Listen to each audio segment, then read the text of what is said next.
We are hearing more from survivors and witnesses in this week's deadly bus shooting in Oroville. Action News Now reporter Tori Apodaca is live. Tori, what are you learning about what happened? Linda, Asadi Coleman was a no-show here at the courthouse today. He refused to leave from the jail, but I'm also learning more about his lengthy criminal record, especially with firearms. District Attorney Mike Ramsey tells me that there is no way that he should have had a firearm on him that night, or no legal way, I should say. And I actually spoke with one of those victims that was on the bus. When I saw all that blood coming from my head and when it wasn't hurting, it was just a numbness and my ears were ringing. But I just kept thinking, okay, well, I'm done for it. Joshua Fulbright says he was the first person shot on the Greyhound bus mass shooting in Oroville. It felt like a movie or something. It didn't feel like it was really happening. The bus came to its usual stop here at the AM/PM. Everything was fine. We've been on the bus, everybody been on the bus together for a while, and everyone's cutting up, laughing, joking. But then everything was not fine. I felt something hard hit me in the back of the head, and I just kind of fell on the front seat behind the bus driver. At first he thought he got punched. Then he saw the blood. No one started freaking out until they saw the blood. They saw my blood, and then that's when people started freaking out, and then that's when more shots started. The chaos escalated as 4 others were shot. One of them shot dead. I just don't understand when people got to be going through to do something like that. You know what I mean? It just don't make sense.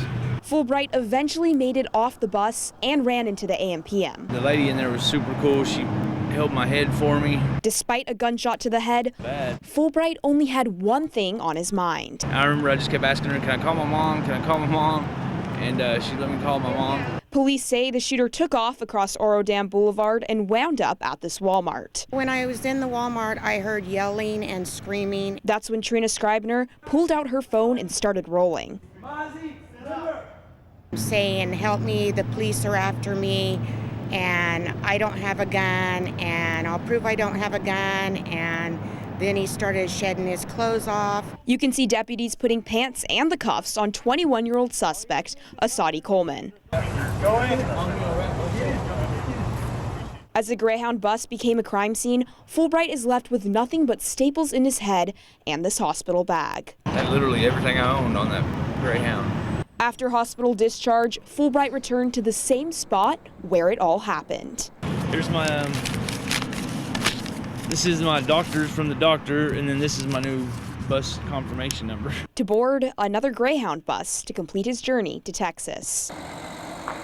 I was just trying to get back home to my grandma before she passes away and stuff, be there for them, you know what I mean? I am also learning more about the other victims. That 11-year-old that they identified on Thursday that was shot on the bus was actually the daughter of the woman that was shot and killed that they have now identified as 43-year-old Karen Dalton.